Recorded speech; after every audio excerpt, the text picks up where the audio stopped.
Shalom jemaat GKK Glory yang terkasih di dalam Tuhan Yesus Kristus. Kami juga menyambut Bapak Ibu Saudara sekalian yang baru bergabung hari ini di channel ini. Kita dipersatukan oleh kasih Tuhan. Kita boleh beribadah kepadanya. Tuhan telah mengundang kita untuk datang menyembah kepadanya. Mari kita mempersiapkan hati kita untuk beribadah kepada Tuhan kita.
Shalom jemaat sekalian, selamat pagi.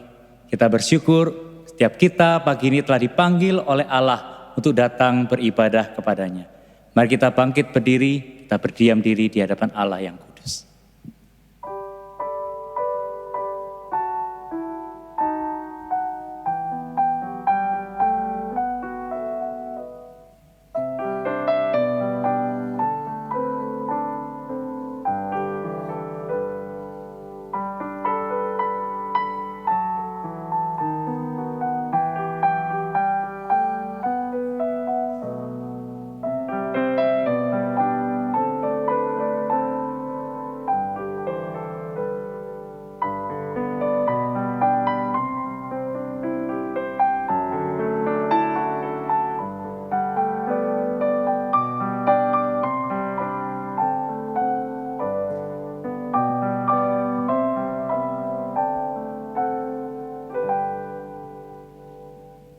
Pertolongan kita adalah dalam nama Tuhan yang menjadikan langit dan bumi. Turunlah atas kita sekalian damai sejahtera dari Allah Bapa, Putra, dan Roh Kudus. Amin.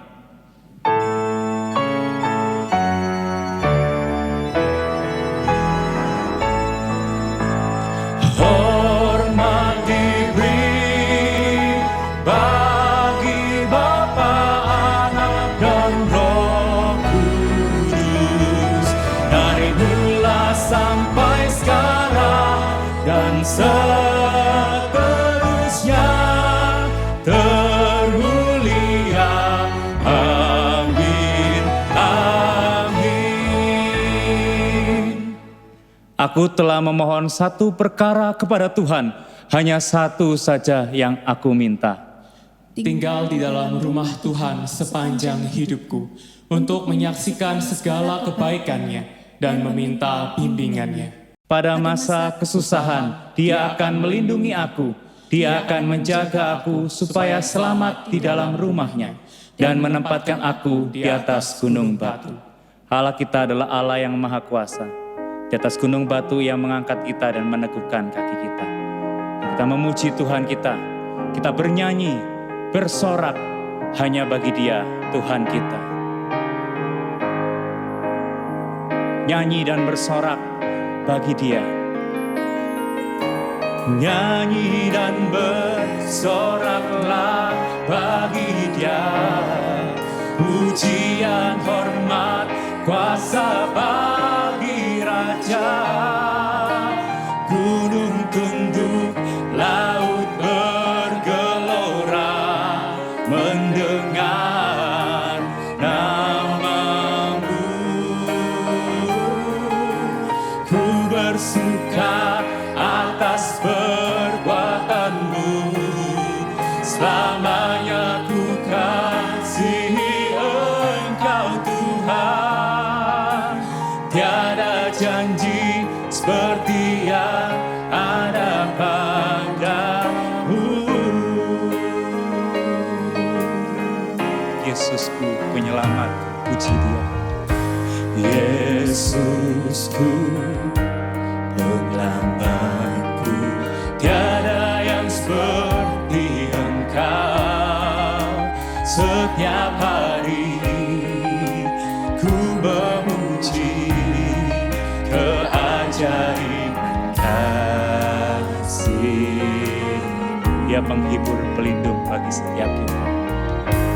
Penghibur, pelindung, menara kekuatan. Dialah semua yang bernafas, tak berhenti menyembah.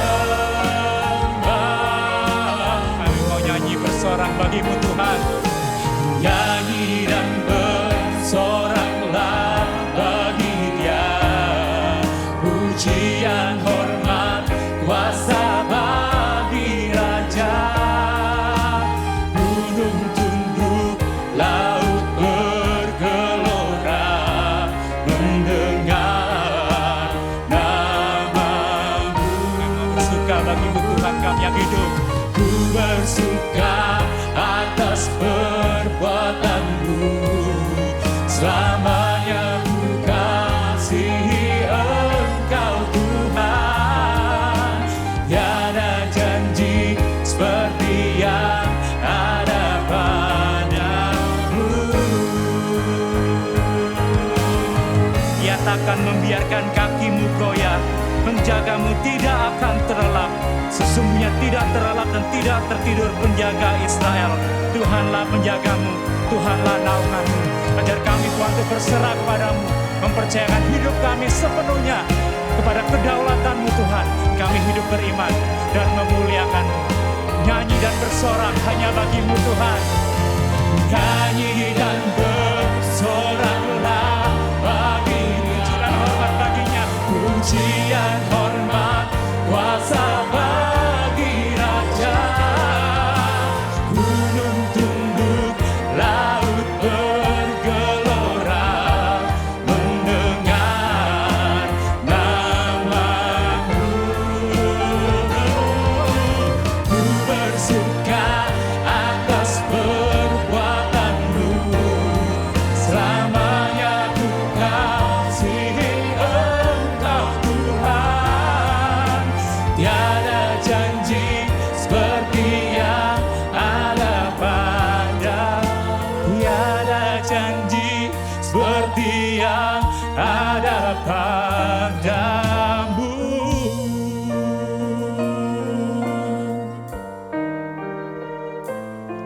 Kami bersyukur Tuhan di tengah segala ketidakpastian hidup kami. Kami punya Allah, gunung batu kami yang teguh. Engkaulah sandaran kami Tuhan, Engkaulah naungan kami.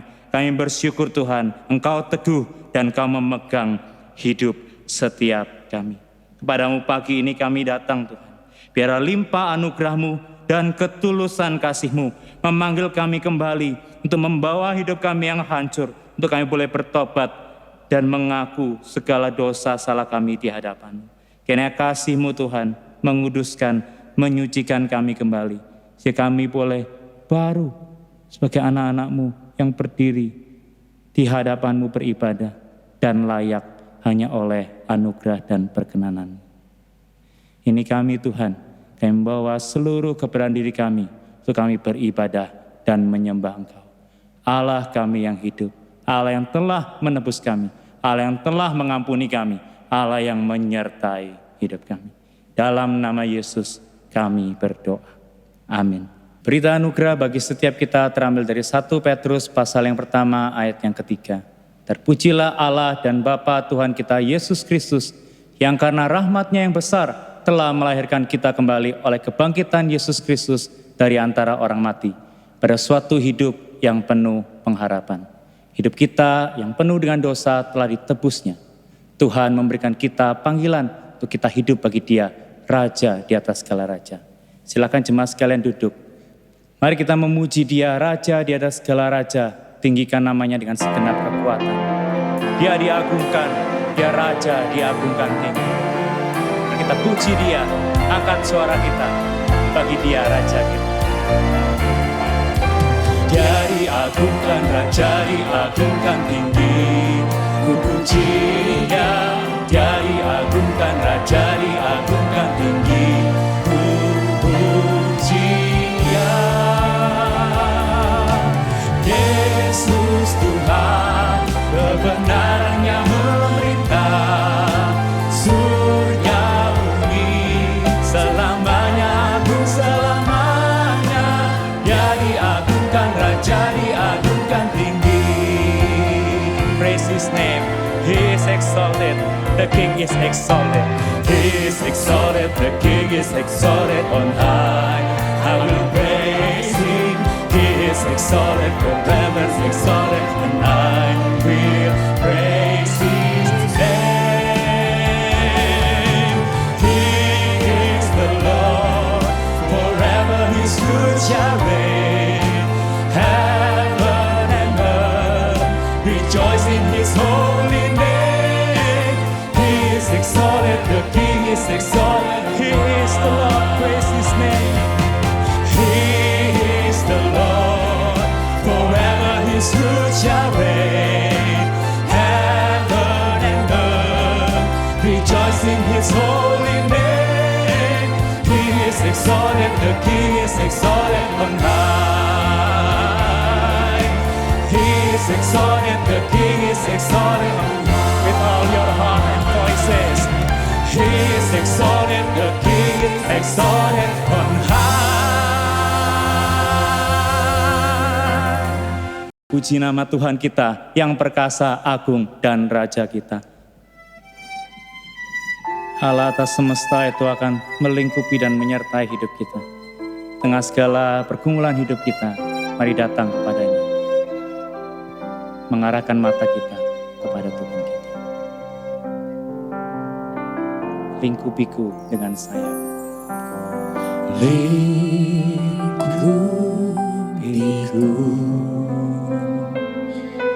dengan sayap-Mu,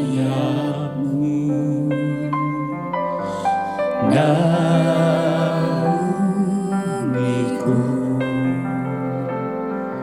dengan kuasa-Mu. Di saat badai bergelora, ku akan terbang bersama-Mu. Apakah Raja atas semesta, ku terasa Allahku.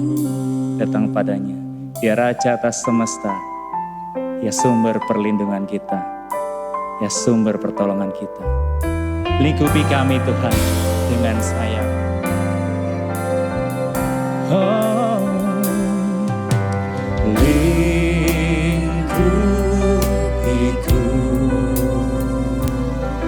dengan sayap-Mu. Naungi setiap kami Tuhan. Naungiku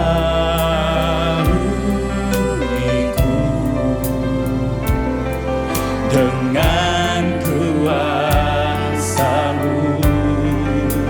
Di saat badai bergelora,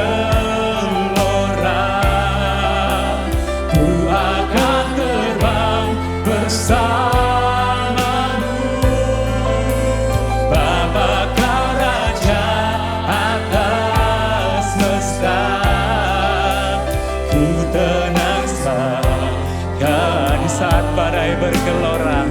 Oh, di saat badai bergelora, ku akan terbang bersamamu.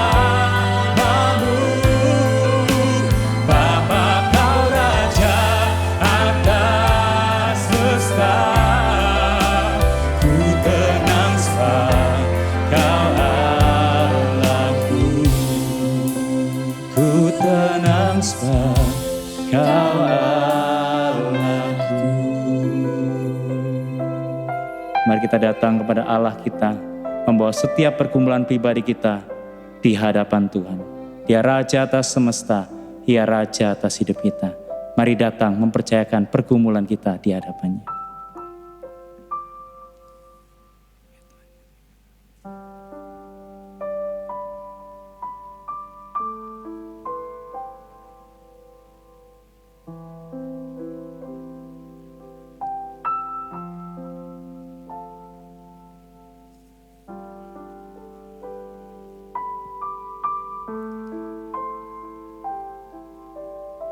Ya Tuhan, saat ini kami juga berdoa, baik kami secara pribadi maupun gereja.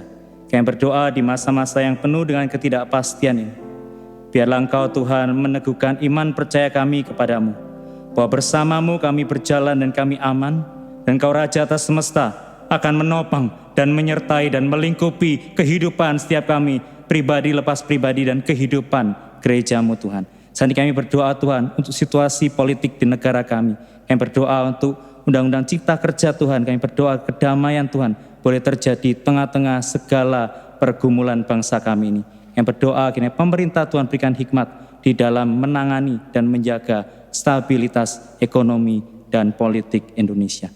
Kami juga berdoa untuk vaksin Tuhan yang ada di dalam proses pencobaan yang direncanakan November dan juga di tahun depan akan didistribusikan. Tuhan yang memberkati, Tuhan yang menyertai, supaya vaksin ini boleh menolong terutama bagi mereka yang berada di garda depan Tuhan, para medis dan juga para pejabat pemerintahan yang secara langsung menangani semuanya ini. Tuhan yang memberkati. Yang berdoa kepadamu Tuhan atas semesta, Engkau akan memberkati dan menyertai bangsa negara kami. Ini seru doa kami Tuhan. Dan di akhir doa ini, kami membawa seluruh doa dan permohonan kami sesuai dengan doa yang diajarkan Tuhan Yesus. Bapa kami yang di sorga, dikuduskanlah namamu, datanglah kerajaanmu, jadilah kehendakmu di bumi seperti di sorga. Berikanlah kami pada hari ini makanan kami yang secukupnya, dan ampunilah kami akan kesalahan kami, seperti kami juga mengampuni orang yang bersalah kepada kami. Dan janganlah membawa kami ke dalam pencobaan, tapi lepaskanlah kami daripada yang jahat, karena Engkaulah yang punya kerajaan dan kuasa dan kemuliaan sampai selama-lamanya. Amin. Saya mengundang jemaat untuk boleh bangkit berdiri. Mari kita mengikrarkan pengakuan iman rasuli yang berbunyi demikian. Aku percaya kepada Allah, Bapa yang Maha Kuasa, Khalik langit dan bumi, dan kepada Yesus Kristus, anaknya yang tunggal Tuhan kita, yang dikandung dari Roh Kudus, lahir dari anak darah Maria, yang menderita sengsara di bawah pemerintahan Pontius Pilatus, disalibkan, mati dan dikuburkan, turun dalam kerajaan maut, pada hari yang ketiga, bangkit pula dari antara orang mati, naik ke surga, duduk di sebelah kanan Allah, Bapa yang Maha Kuasa, dan dari sana Ia akan datang untuk menghakimi orang yang hidup dan yang mati. Aku percaya kepada Roh Kudus, gereja yang kudus dan am, persekutuan orang kudus, pengampunan dosa, kebangkitan tubuh, dan hidup yang kekal. Amin. Silakan duduk. Sejenak kita akan bersama-sama mendengarkan firman Tuhan. Mari datang dengan penuh kehausan kepada Tuhan kita. Mari datang dengan penuh kerinduan pada Allah kita, sumber kehidupan kita.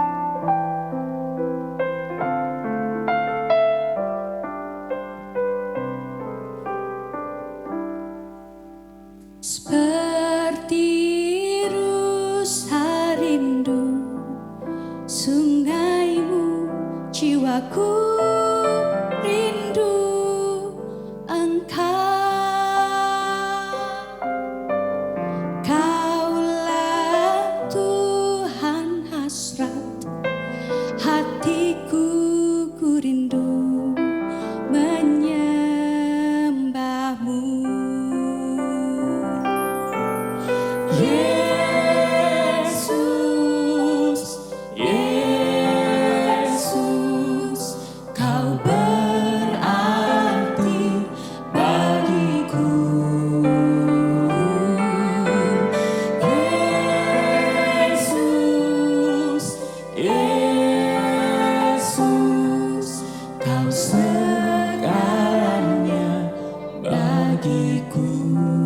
nyanyian pujian ini dengan segenap hati, katakan. Seperti rusa rindu sungai. Seperti rusa rindu sungaimu, jiwaku rindu Engkau. Kaulah Tuhan hasrat hatiku, ku rindu Engkau kekuatan dan perisai kami, Tuhan. Engkau kekuatan dan perisaiku, kepadamu rohku berserah. Kaulah Tuhan hasrat hatiku, ku rindu menyembah. Dipanggil namamu, Yesus, Yesus, Yesus. Yesus, Yesus, Kau berarti bagiku. Yesus, Yesus, Kau segalanya. Kau serukan namanya, Yesus sumber pertolongan kami.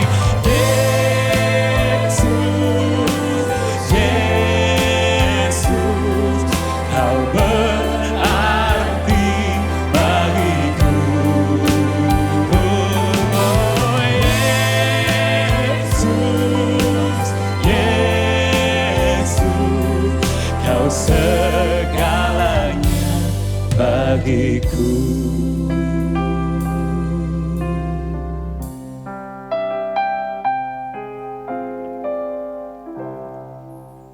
Saudara, sebelum kita mendengarkan firman Tuhan, mari kita berdoa. Bapa di surga, kami berterima kasih untuk pagi ini kami boleh berkumpul, bersekutu bersama dengan saudara-saudara seiman kami. Terutama kami bersyukur karena kami boleh berkumpul beribadah bersama dengan keluarga kami. Terima kasih untuk pemeliharaan Tuhan di dalam kehidupan kami. Dan hari ini ketika kami hendak membaca, merenungkan firman-Mu, biarlah Allah Roh Kudus menolong kami, mengerti dan juga boleh melakukan firman-Mu ini di dalam kehidupan kami. Terima kasih Tuhan, terpujilah Engkau, berkati hamba-Mu, berkati seluruh jemaat-Mu yang bersama-sama beribadah pada hari ini. Di dalam nama Tuhan kami Yesus kami berdoa. Amin. Nah, saudara-saudara yang dikasihi oleh Tuhan, pagi ini saya memberi tema khotbah kita yaitu When Bad News is Good News. Nah, saya ambil itu di dalam Yehezkiel pasal 38 sampai pasal 39.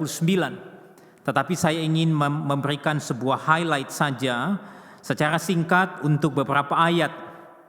Yehezkiel 38 ayat yang ke-23 saya akan bacakan untuk saudara, lalu kemudian Yehezkiel pasal 39 ayat 25 sampai ayat yang ke-29. Yehezkiel 38 ayat yang ke-23, demikian bunyi firman Tuhan.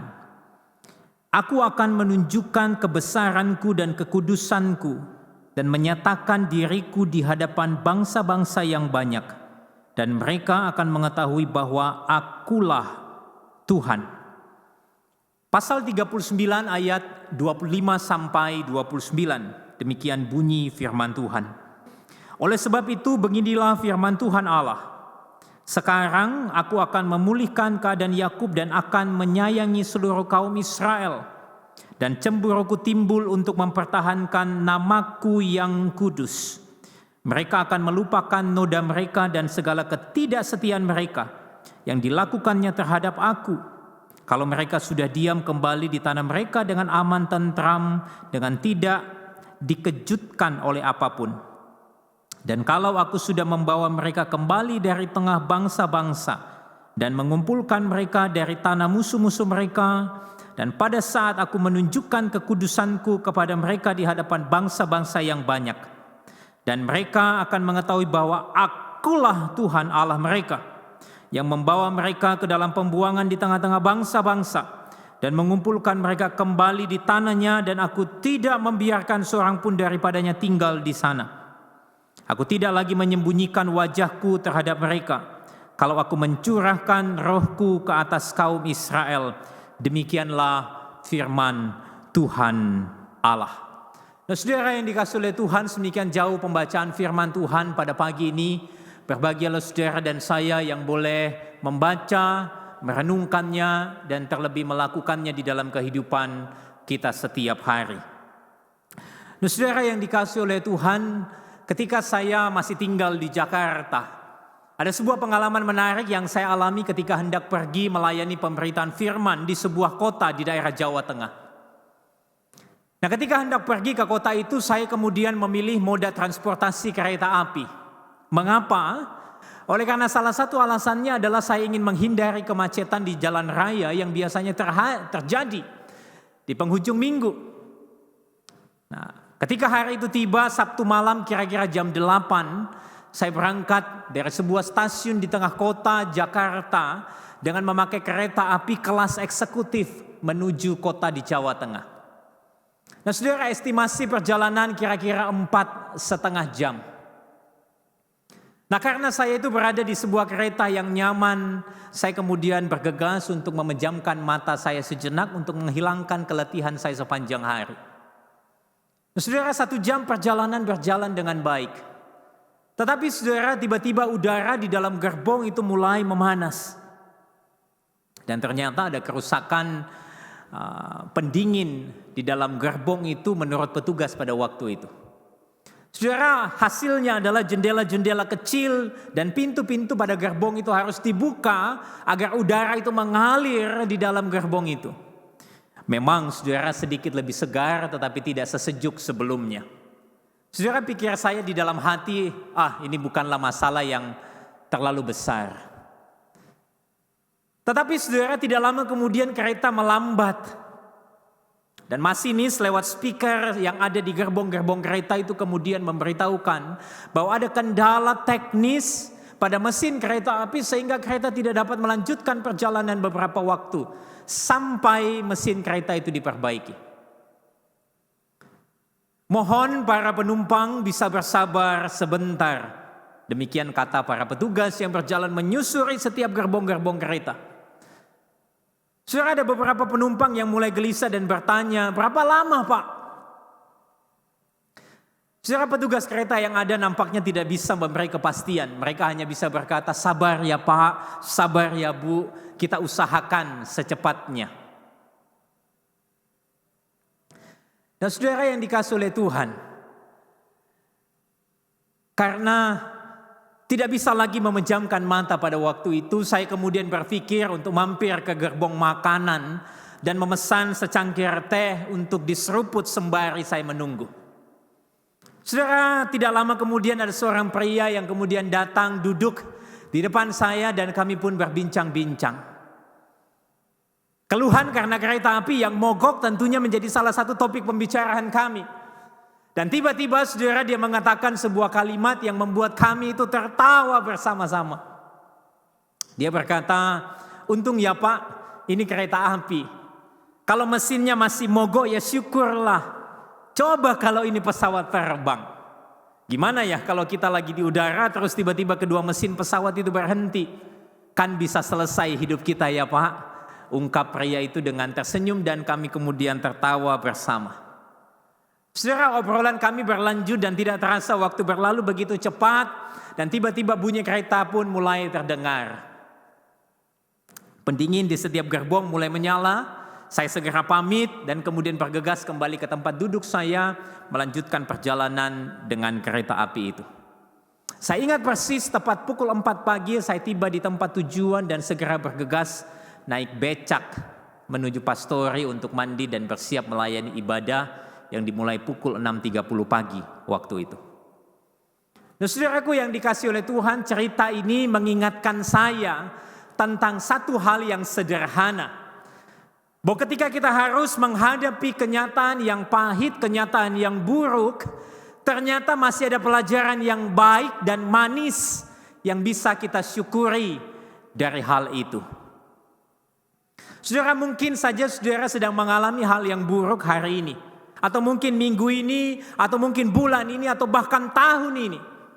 Tetapi saudara, saya percaya bahwa pasti ada pelajaran yang baik dan manis dari semuanya itu. Nah, ayat firman Tuhan yang kita baca hari ini, itu menceritakan kepada kita tentang sebuah kenyataan pahit yang juga dialami oleh umat Tuhan.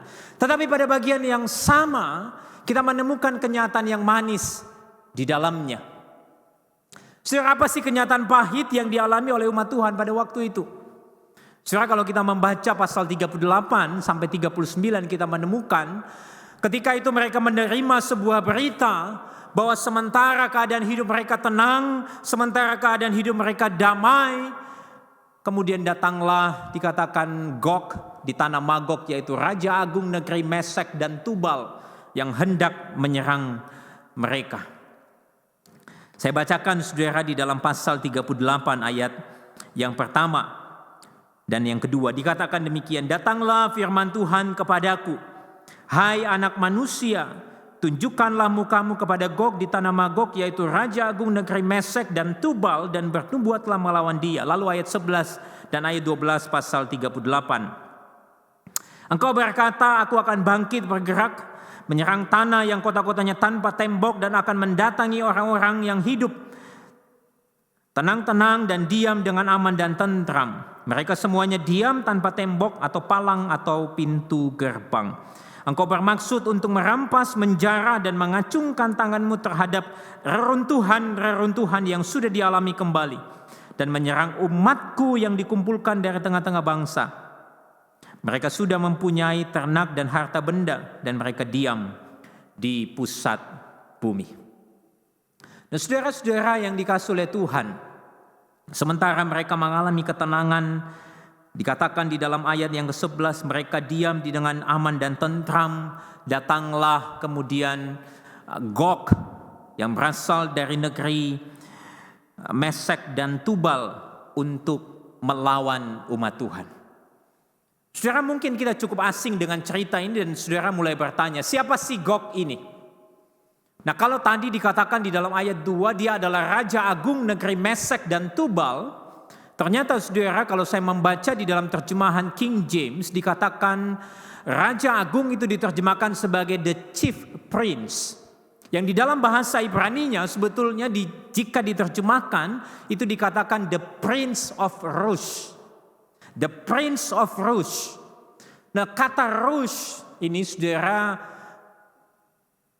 muncul, dan kemudian beberapa penafsir percaya bahwa Yehezkiel 38 ini merupakan sebuah nubuatan atau sebuah prediksi kebangkitan dan pengaruh negara Rusia modern saat ini. Tetapi saudara, saya mengatakan bahwa ini adalah penafsiran yang tidak tepat. Oleh karena apa? Pertama, Yehezkiel tidak akan memberikan penglihatan tentang sebuah negara yang tentunya belum ada pada waktu itu dan tidak dikenal pada waktu itu. Lalu yang kedua, catatan di dalam ayat yang kedua pasal 38 jelas di sana dikatakan Gog ini adalah seorang pemimpin negeri Magog, pangeran Mesek dan Tubal, the prince, the chief prince of Rosh. Wilayah yang ternyata dinamai menurut nama cucu Nuh di dalam Kejadian pasal yang ke-10 ayat yang pertama dan ayat yang kedua. Kejadian 10 ayat yang pertama dan ayat yang kedua. Inilah keturunan Sem, Ham dan Yafet, anak-anak Nuh. Setelah air bah itu lahirlah anak-anak lelaki bagi mereka. Keturunan Yafet ialah Gomer, Magog, Madai, Yawan, Tubal, Mesek dan Tiras. Nah, saudara yang dikasihi oleh Tuhan, memang saudara kita tidak dapat mengidentifikasi daerah-daerah ini dengan tepat. Tetapi Yehezkiel kemungkinan besar melihat bahwa orang-orang ini berasal dari sebuah daerah di utara tanah Israel, yang pada satu saat mereka akan bergabung dengan kekuatan dari utara, yaitu Gomer dan Bet Togarma, dan kemudian membentuk aliansi dengan Persia, Ethiopia dan Put, yang merupakan 3 kekuatan di ujung selatan atau tenggara dari tanah Israel, sebagaimana yang dicatatkan di dalam Yehezkiel 38 ayat 3 sampai ayat yang ke-6. Jadi ternyata ada 7 daerah yang kemudian bergabung bersama-sama untuk melawan umat Israel pada waktu itu. Saudara, siapakah Gog? Bagi saya bukan sesuatu yang penting untuk kita perdebatkan hari ini, tetapi bagi saya angka 7 di sini merupakan sebuah angka yang penting. Angka 7, saudara, biasanya menunjukkan kesempurnaan. Nah, itu bisa kita mengerti bahwa sekalipun ini masih menjadi sebuah penglihatan, tetapi suatu saat akan terjadi, pasti terjadi dan tergenapi. Yaitu ada sejumlah negara di luar perbatasan Israel pada waktu itu yang akan bangkit melawan umat Allah. Nah, menariknya saudara, ketika Gog dan para sekutunya ini menyerang, umat Israel itu di dalam keadaan yang tenang atau bisa dikatakan tidak siap. Ada seorang penafsir mengatakan demikian. Sementara mereka menikmati kedamaian dan hidup tanpa tembok dan tanpa pintu gerbang, Gog akan memimpin pasukan besar untuk maju melawan umat Allah.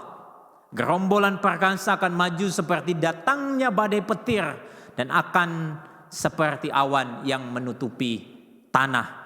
Di dalam Yehezkiel 38 ayat 9 dikatakan demikian. Engkau muncul seperti angin badai dan datang seperti awan yang menutupi seluruh bumi. Engkau beserta seluruh bala tentaramu dan banyak bangsa menyertai engkau. Dan saudara-saudara yang dikasihi oleh Tuhan, dikatakan bahwa kedatangan Gog dan pasukan-pasukannya ini sama seperti angin badai dan awan yang menutupi seluruh bumi. Saudara, saya membayangkan gambaran ini seperti kejadian yang terjadi pada bulan November tahun 2017 kira-kira. Ada sebuah angin puting beliung yang menghantam di daerah Aceh Utara pada bulan November 2017. Kedatangannya itu disertai hujan deras, gemuruh yang sangat keras, dan lalu kemudian datanglah angin yang sangat kencang, merusak banyak pohon serta rumah. Bahkan ada seorang warga yang bercerita bahwa sementara dia sedang diam, tenang di dalam rumahnya, saudara, tiba-tiba atap rumahnya itu terlepas, terbang begitu saja. Dan kayu penopang atap rumahnya menghantam tangannya, kemudian menjepit bagian tubuhnya. Saudara, inilah gambaran yang datang tiba-tiba, kuat, bahkan sampai menghancurkan. Itulah yang kemudian dinubuatkan oleh Nabi Yehezkiel kepada umat Israel pada waktu itu. Dan ini adalah sebuah penggambaran tentang betapa pahitnya keadaan mereka. Nah, lalu yang lebih menarik lagi, saudara, kalau saudara membaca dengan seksama pasal 38 sampai pasal 39 ini secara keseluruhan, ternyata ada hal yang mengejutkan, bahwa sesungguhnya dan ternyata Allah yang kemudian menggerakkan Gog untuk melakukan hal ini. Nah, coba saudara perhatikan Yehezkiel 38 ayat yang keempat. Di sana dikatakan demikian.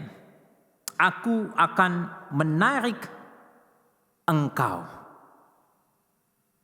dengan mengenakan kelikir pada rahangmu dan membawa engkau keluar beserta seluruh tentaramu dan seterusnya. Ayat 16. Pasal 38 dikatakan, engkau bangkit melawan umatku Israel seperti awan yang menutupi seluruh bumi. Katakan, engkau bangkit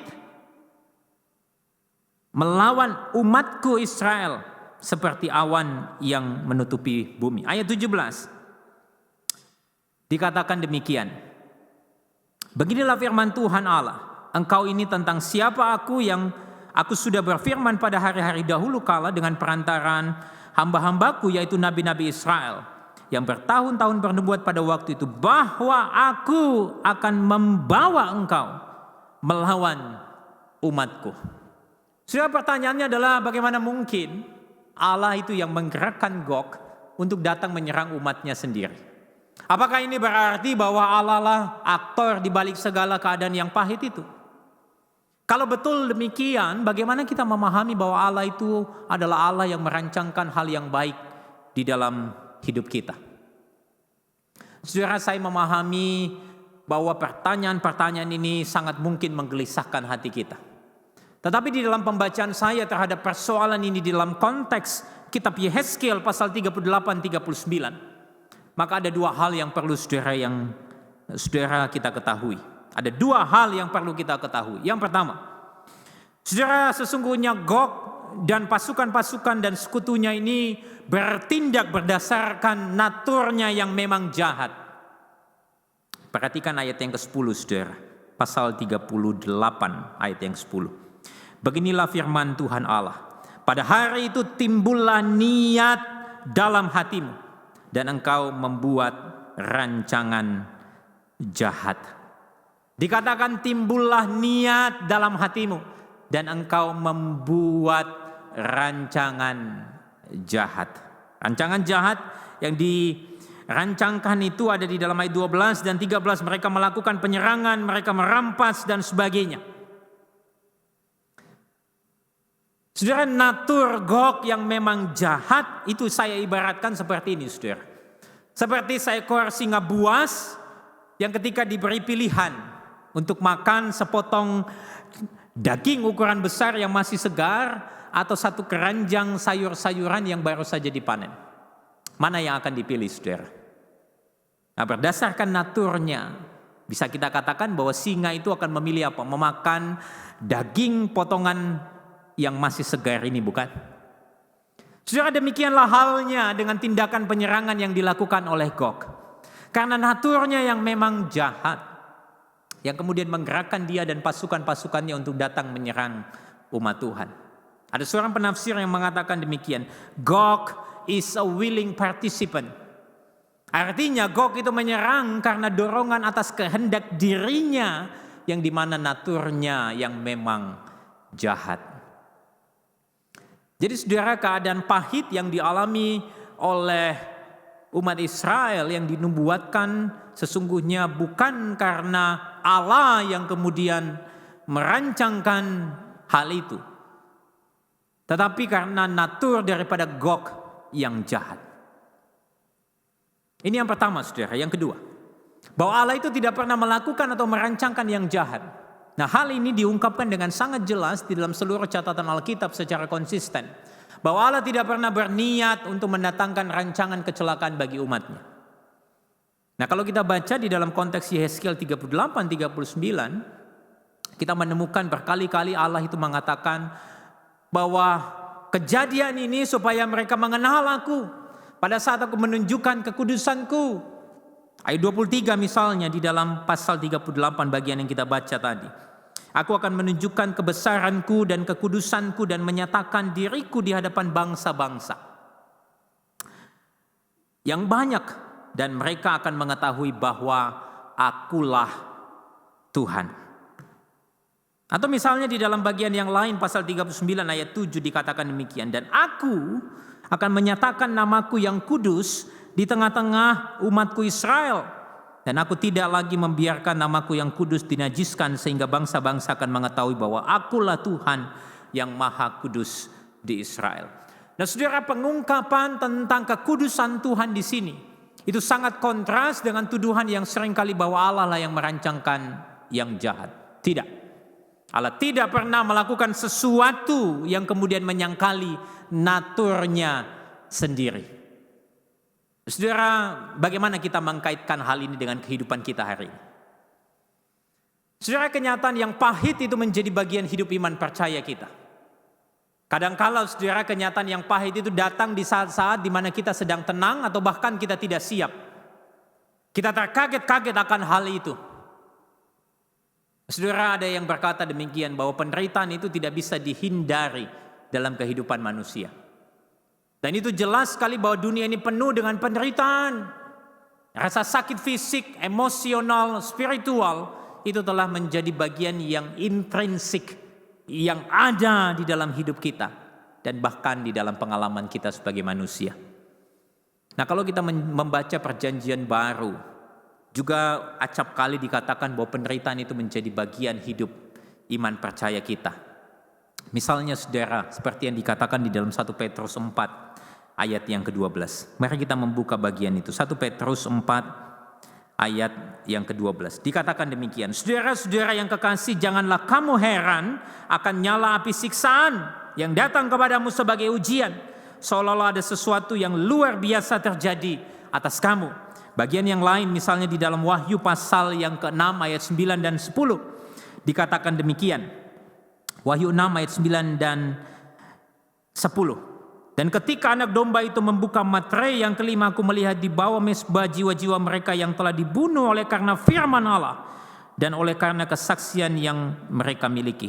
Dan mereka berseru dengan suara nyaring, katanya, berapa lama lagi ya penguasa yang kudus dan benar, Engkau tidak menghakimi dan tidak membalaskan darah kami kepada mereka yang diam di bumi. Nah, saudara-saudaraku yang terkasih, penderitaan itu menjadi sesuatu yang ada di dalam pengalaman hidup kita manusia. Oleh karena apa? Oleh karena iman kita kepada Kristus. Tetapi saudaraku, pagi ini saudara, ketika kita sadar itu, izinkan saya mengatakan satu hal kepada saudara begini. Mendengar berita buruk itu tidak selamanya berarti bahwa hidup kita akan selalu dijalani dengan keadaan yang buruk, bahkan diakhiri dengan hal yang buruk. Saya percaya ada hal yang baik di dalam berita yang buruk sekalipun. Sekali lagi saudara, mendengar berita yang buruk tidak selamanya itu berarti bahwa hidup kita akan selalu dijalani dengan keadaan yang buruk dan diakhiri dengan hal yang buruk pula. Nah, saya percaya ada hal yang baik di dalam berita yang buruk sekalipun. Nah, kalau kita kembali kepada bacaan kita pada hari ini di dalam Yehezkiel pasal 38-39, maka di sana saudara saya menemukan dua hal yang Tuhan nyatakan kepada umat Israel. Dua hal yang baik yang Tuhan nyatakan, sekalipun mereka harus mengalami derita. Yang pertama saudara, bahwa Allah tidak pernah membiarkan umatnya mengalami derita tanpa tujuan dan penyertaannya. Allah tidak pernah membiarkan umatnya mengalami derita tanpa tujuan dan penyertaannya. Nah, kalau kita melihat bacaan kita hari ini, kita akan menemukan jawaban mengapa atas keadaan buruk itu terjadi.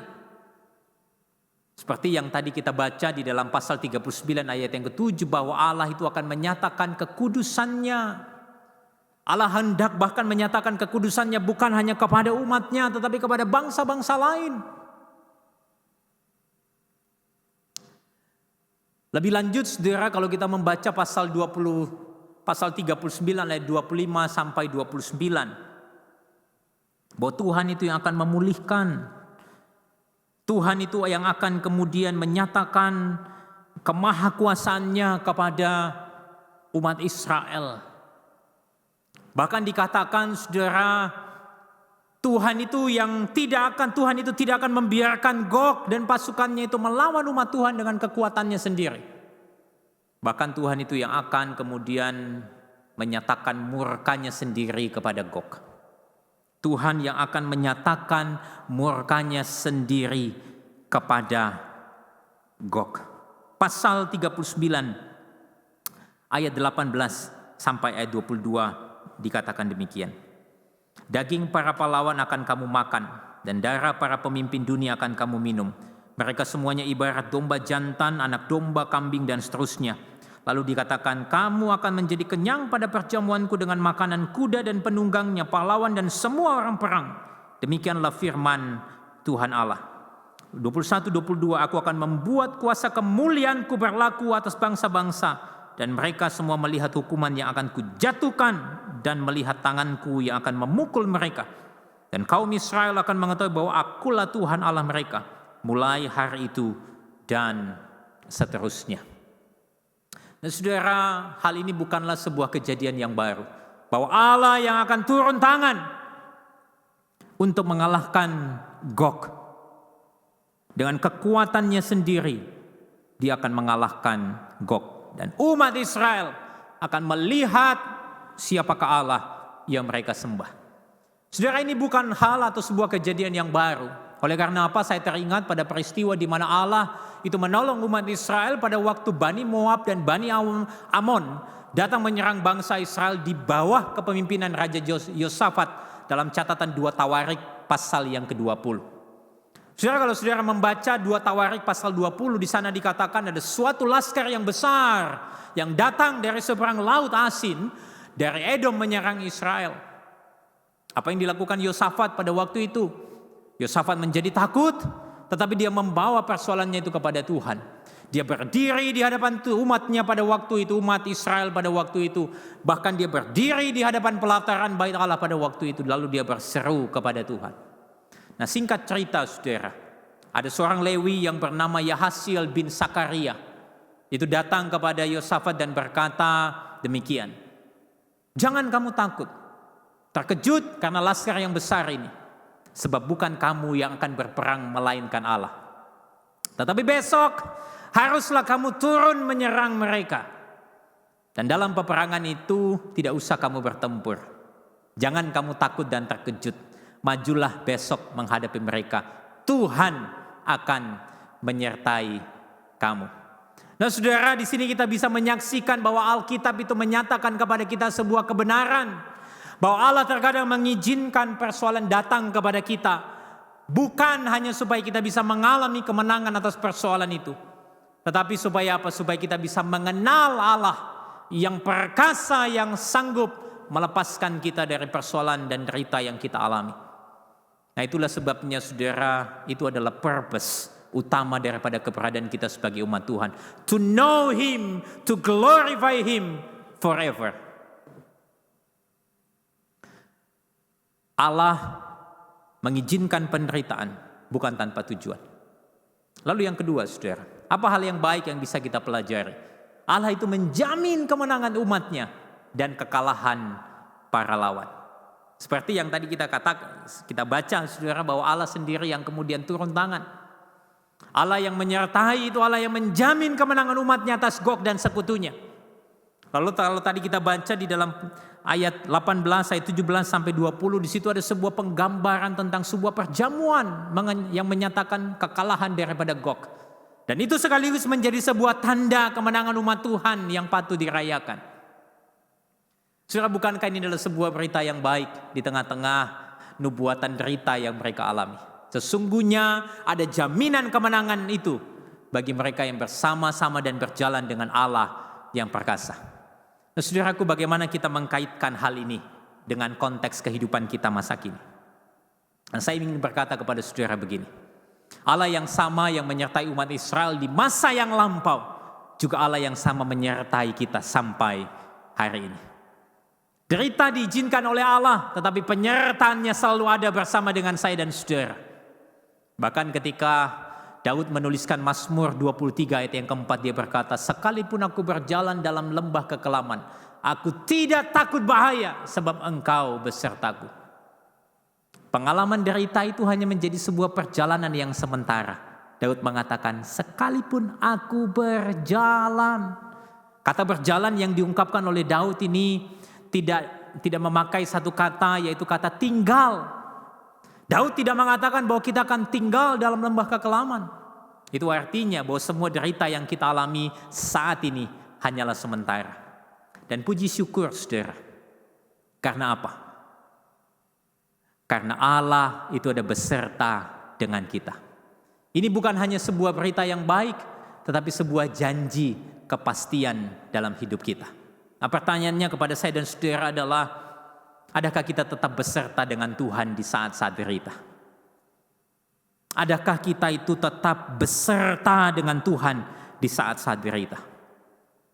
Nah, saudaraku yang dikasihi oleh Tuhan, jika kita merenung lebih jauh lagi, derita yang kita alami sebetulnya yang paling puncak itu adalah kematian kekal. Itu sudah dimenangkan oleh Kristus bagi kita. Rasul Paulus berkata kepada jemaat di Korintus, hai maut, di mana kemenanganmu? Hai maut, di mana sengatmu? Sengat maut ia adalah dosa, dan kuasa dosa ialah hukum Taurat. Tetapi syukur kepada Allah yang telah memberikan kepada kita kemenangan oleh Kristus Yesus, Tuhan kita. Saudara, derita yang paling puncak itu sudah dikalahkan dan dimenangkan oleh Kristus Tuhan kita. Kalau derita yang terbesar saja sudah dimenangkan oleh Kristus bagi kita, maka saya percaya saudara, hal-hal yang lain yang ada di depan kita sanggup kita lalui dengan kemenangan di dalam Dia. Nah, pertanyaan yang lebih advance lagi saudara, bagaimana kita bisa percaya akan hal ini? Nah, saudara, kalau kita baca Yehezkiel 39, ayat 29 dikatakan demikian. Aku tidak lagi menyembunyikan wajahku terhadap mereka. Kalau aku mencurahkan rohku ke atas kaum Israel, demikianlah firman Tuhan. Nah, saudara, tanda roh dicurahkan itu menyatakan bahwa kita bisa dengan yakin mempercayai semua ini karena rohnya yang kudus yang menjamin. Ini adalah sebuah materai kepastian bahwa rohnya yang kudus yang memberi jaminan kemenangan. Paulus di dalam Efesus pasal 1 ayat 14 berkata demikian. Dan roh kudus itu adalah jaminan bagi kita sampai kita memperoleh seluruhnya, yaitu penebusan yang menjadikan kita milik Allah untuk memuji kemuliaannya. Nah, saudara-saudaraku yang kekasih, jika hari ini derita itu menjadi bagian yang sedang kita jalani, maka saya ingin mengatakan kepada saudara bahwa Allah yang kita sembah ialah Allah yang mengizinkan derita untuk sebuah tujuan yang baik, dan tentunya Dia juga yang akan menyertai dan menguatkan kita sekalian. Kristus itu sudah menjamin kemenangan kita atas segala derita. Rohnya yang kudus ada bersama-sama kita, menjamin kemenangan itu sampai kedatangan Kristus yang kedua kali. Itulah sebabnya pada pagi hari ini saya ingin menutup perenungan kita dengan sebuah take home message untuk saudara. Kita tidak perlu takut dan terkejut dengan derita yang ada hari ini. Kita hanya perlu menghadapi derita itu dengan Kristus yang selalu setia bersama dengan kita. Maukah saudara mempercayai akan hal ini? Bahwa kita tidak perlu takut dan terkejut dengan derita yang ada hari ini. Kita hanya perlu menghadapi derita itu dengan Kristus yang ada, yang selalu setia bersama dengan kita. Semoga Tuhan memberkati saudara. Mari kita berdoa.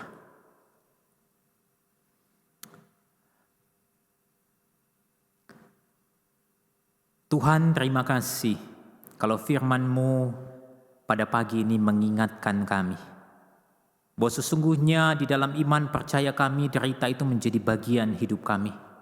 Tetapi puji syukur kepada Kristus Yesus Tuhan kami yang sudah menjamin memberikan kemenangan atas segala derita di dalam dunia ini. Terima kasih atas Allah Roh Kudus yang memeteraikan itu, sehingga kami tidak perlu takut ketika menjalani derita di dalam dunia ini. Yang harus kami lakukan adalah kami hanya perlu berjalan bersama-sama dengan Allah melewati derita yang kami alami. Ajar kami untuk setia ya Tuhan kepadamu di saat-saat kami mengalami derita, mengalami keadaan yang pahit. Karena sesungguhnya ada hal yang baik yang Kau sediakan. Ada rancangan yang baik, rancangan damai sejahtera yang Kau beri kepada kami. Nah, pagi ini Tuhan, hamba-Mu berdoa untuk seluruh jemaat Gloria di mana-mana tempat. Untuk jemaat, untuk anak-anak Tuhan yang hari ini sedang mengalami derita, mengalami tekanan di dalam hidup mereka. Bahkan mereka sedang mengalami kepahitan. Tuhan, biarlah mereka boleh bertekad untuk terus berjalan bersama dengan Tuhan.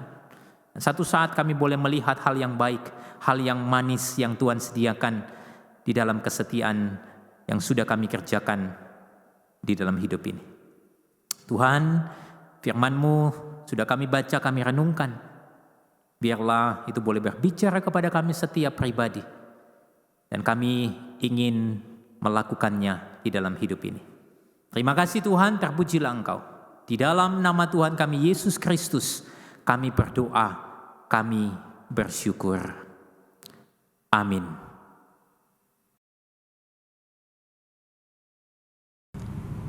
Selamat pagi jemaat Tuhan yang saya kasihi.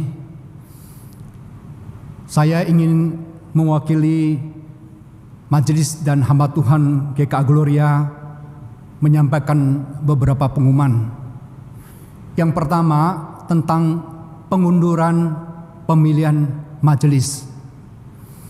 Pada bulan September tahun 2020, Jemaat Gloria seharusnya mengadakan pemilihan majelis untuk periode 2021 sampai 2023. Sayang, pemilihan ini terpaksa dimundur karena keadaan belum mengizinkan. Mari kita berdoa dan berharap agar keadaan tahun depan lebih baik sehingga kita bisa mengadakan pemilihan majelis. Yang kedua, tentang kebaktian emeritasi dan penabisan pendeta. Kami ingin mengingatkan Jemaat Gloria untuk mendoakan dan juga mengikuti kebaktian emeritasi Pendeta Andriko dan penabisan pendeta untuk penginjil Purwanti dan penginjil Bambang Tejo sebagai pendeta GKA Gloria secara live streaming pada hari Kamis 29 Oktober jam 10 pagi. Jemaat dapat mengikuti kebaktian ini melalui YouTube GKA Gloria atau link-link yang akan dibagikan melalui gereja atau Bajem. Dan ketiga, perjamuan kudus. Bagi jemaat yang belum mengambil roti dan anggur perjamuan kudus di masing-masing TU gereja bisa segera mengambilnya. Kita akan mengadakan kebaktian perjamuan kudus pada 1 November 2020 di 3 KU jam 7, jam 9, dan jam 11. Sampai di sini pengumuman dari gereja. Terima kasih. Tuhan memberkati kita. Tiba saatnya kita akan memberikan persembahan. Mari kita memberikan persembahan yang terbaik untuk Tuhan kita. Kita memberikan persembahan dengan cara scan QRIS atau transfer ke rekening gereja masing-masing.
Mari kita dengan hati bersyukur, bersuka, memuji Dia. Ada kidung dalam hatiku. Ada kidung dalam hatiku, bisikan manis Tuhan. Jangan takut, ku bersertamu, ku kan jaga hidupmu. Yesus, Yesus, Yesus, Yesus, nama terindah, menghibur hatiku, tak henti ku puji. Berkat anugerahnya melimpah bagi kita, berkat anugerahnya melimpah, ku bernaung dalamnya. Senyum wajahnya, tak henti ku puji Dia. Panggil Dia, Yesus, Yesus, Yesus, Yesus, nama terindah, menghibur hatiku, tak henti ku puji Dia.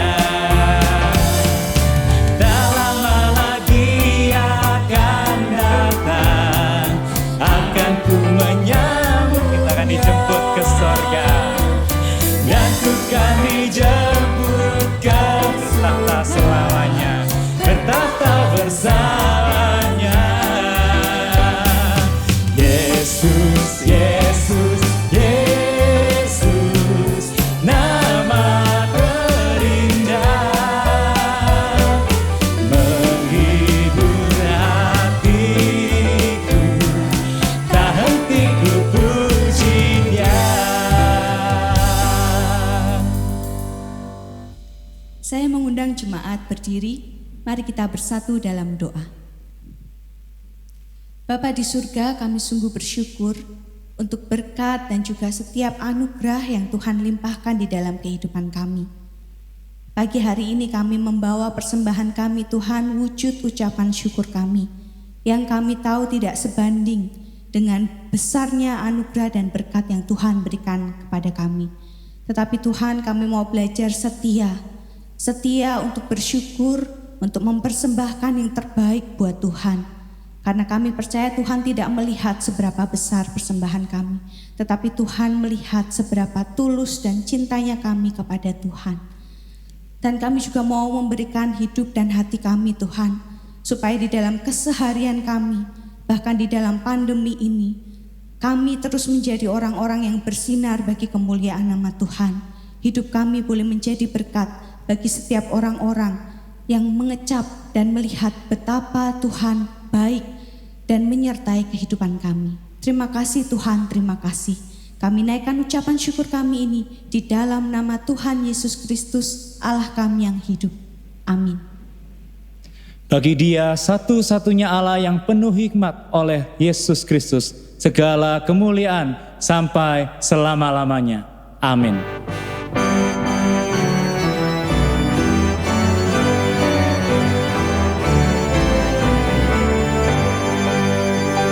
Puji Allah Bapa Putra, puji Allah Roh Kudus, ketiganya yang esa, pohon selamat sumber berkat.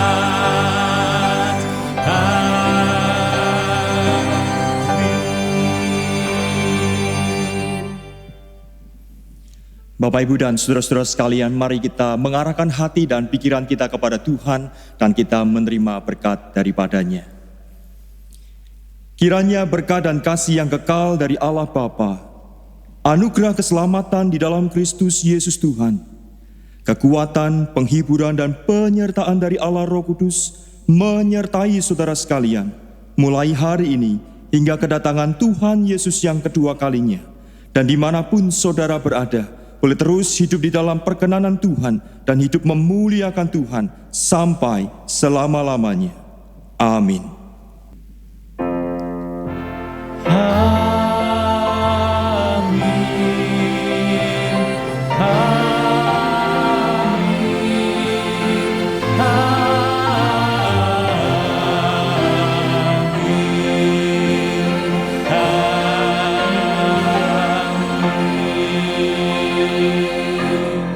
Mari silakan duduk. Tuhan Yesus memberkati kita sekalian.